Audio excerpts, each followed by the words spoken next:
반갑습니다. 성도 여러분. 7월 11일 목요일 부산진 오늘의 묵상입니다. 오늘 저희가 함께 나누실 말씀은 예레미야 31장 10절부터 22절까지의 말씀입니다. 이방들이여 너희는 여호와의 말씀을 듣고 먼 섬에서 전파하여 이르기를 이스라엘을 흩으신 자가 그를 모으시고 목자가 그 양떼에게 행함같이 그를 지키시리로다. 여호와께서 야곱을 구원하시되 그들보다 강한 자의 손에서 속량하셨으니 그들이 와서 시온의 높은 곳에서 찬송하며 여호와의 복 곧 곡식과 새 포도주와 기름과 어린 양의 떼와 소의 떼를 얻고 크게 기뻐하리라. 그 심령은 물된 동산 같겠고 다시는 근심이 없으리로다 할지어다. 그때의 처녀는 춤추며 즐거워하겠고 청년과 노인은 함께 즐거워하리니 내가 그들의 슬픔을 돌려서 즐겁게 하며 그들을 위로하여 그들의 근심으로부터 기쁨을 얻게 할 것임이라. 내가 기름으로 제사장들의 마음을 흡족하게 하며 내 복으로 내 백성을 만족하게 하리라. 여호와의 말씀이니라.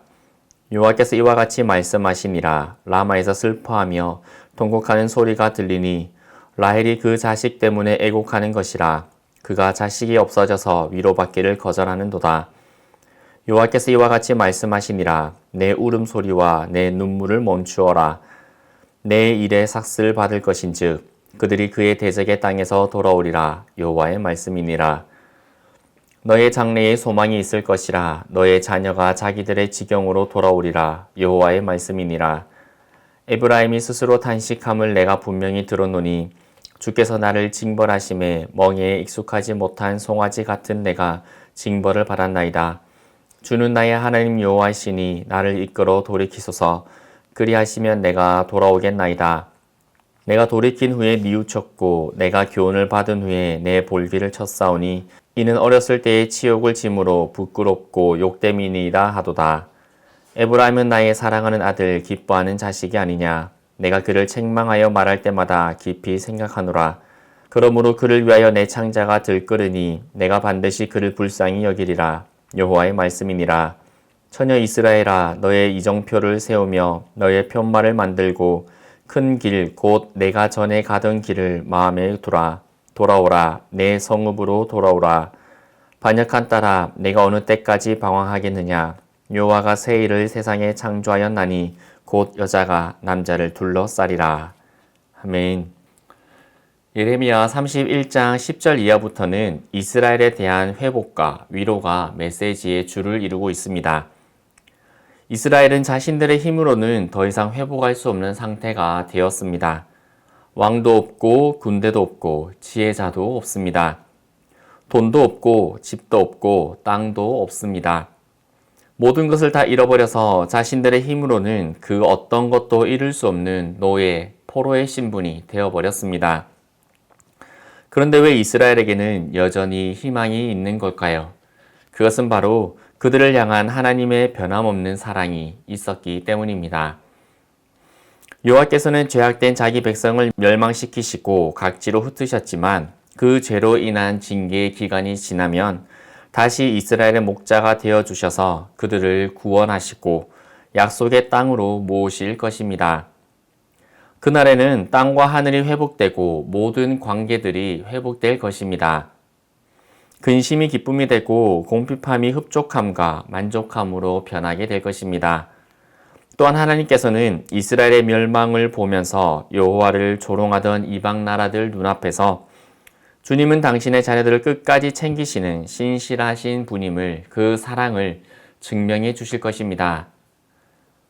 이 모든 일은 한번 선택하시면 결코 빼앗기지 않으시고 잃지 않으시는 하나님의 사랑과 은혜로 말미암아 이루어지게 될 것입니다.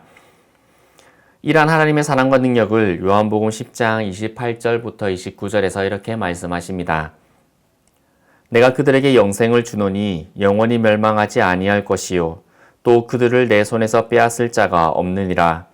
그들을 주신 내 아버지는 만물보다 크심에 아무도 아버지 손에서 빼앗을 수 없느니라. 아멘. 하나님께서는 하나님의 백성들을 다시 치료하시고 회복시키실 것이며 다시는 근심이 없게 하실 것이라고 하십니다. 15절 이하에는 탄식과 위로가 반복하여 나옵니다. 여호와는 라헬의 탄식을 위로하시며 이어서 에브라임의 탄식을 위로하십니다. 이 모든 것을 하나님께서 이루신다면 하나님의 백성들이 해야 하는 것은 무엇일까요? 어차피 하나님께서 다 하실 테니 그냥 가만히 있으면 될까요? 내가 죄를 지어도 어차피 하나님께서 화내셨다가 다시 용서하실 테니 또 여전히 반복되는 죄를 허용해도 될까요? 그들을 위로하신 하나님께서는 21절 이후에는 이스라엘에게 돌아오라 라고 권면합니다. 하나님께서는 죄를 지음으로 하나님을 떠난 백성들에게 반복해서 돌아오라 라고 말씀하고 계신 것입니다. 돌아오라고 말씀하시는 것은 무슨 뜻이겠습니까? 하나님께서 지금도 기다리고 계신다라는 것입니다. 마치 자신의 유산을 받아서 아버지를 떠나버린 둘째 아들을 계속해서 기다리고 있는 아버지처럼 하나님께서는 지금도 기다리고 계신다라는 것입니다. 그리고 떠났던 아들이 돌아왔을 때에 그의 신분과 가치를 새롭게 해주셨듯이 이스라엘이 돌아오면 하나님께서 새 일을 이루시겠다라고 말씀하시는 것입니다. 자녀들은 크게 두 부류로 분류할 수 있습니다. 한 부류는 부모님의 사랑을 깨닫지 못하고 자기 마음대로 살아가므로 부모님의 마음에 근심을 주는 자녀들입니다. 또 한 부류는 부모님의 사랑을 깨닫고 감사하며 부모님께서 원하시는 삶대로 살아가므로 부모님의 마음에 기쁨을 주는 자녀들입니다. 하나님의 자녀들도 마찬가지입니다. 만약 하나님의 사랑과 긍휼을 깨닫지 못한다면 끝까지 자기가 원하는 대로 신앙생활을 하며 살아갈 것입니다. 자기 의를 이루고 자기가 원하는 것을 성취하고 자기가 원하는 목표를 추구하며 살아갈 것입니다. 반면 하나님의 사랑과 긍휼을 깨달은 자녀들은 하나님께서 원하시는 신앙생활을 하며 하나님의 의를 이루고 하나님의 말씀을 성취하며 하나님의 뜻을 위해 살아갈 것입니다. 이것이 하나님을 영화롭게 하는 삶입니다. 우리도 마찬가지입니다. 우리를 향한 하나님의 사랑과 긍휼을 깨닫고 알고 있다면 우리의 삶은 하나님을 영화롭게 하는 삶을 살아가고 있을 것입니다. 이 땅을 살아가면서 당하는 억울한 일, 나에 대해 그리고 우리 가정에 대해 잘 알지도 못하면서 뒤에서 수군수군 되는 말들, 그리스도인으로 살아가며 당하는 애매한 고난들, 그리스도인이기에 우리를 위해 고난받으신 주님과 함께 받는 믿음의 고난들, 이 모든 시간 후에 하나님께서는 우리의 모든 눈물을 그 눈에서 닦아주시고 다시는 사망이 없고 애통하는 것이나 곡하는 것이나 아픈 것이 다시 있지 않는 새 창조의 땅에서 누리는 영원한 평안으로 우리를 인도하실 것입니다. 그리고 우리의 신앙을 비웃고 우리의 삶을 조롱하는 자들 앞에서 우리를 영화롭게 하시고 우리를 위한 잔치를 베풀어 주실 것입니다. 그날을 소망하며 오늘 우리의 삶을 향한 아버지 하나님의 마음을 깨달아 하나님을 기쁘시게 하며 영화롭게 하는 자녀들이 되기를 소망합니다. 함께 기도드리겠습니다.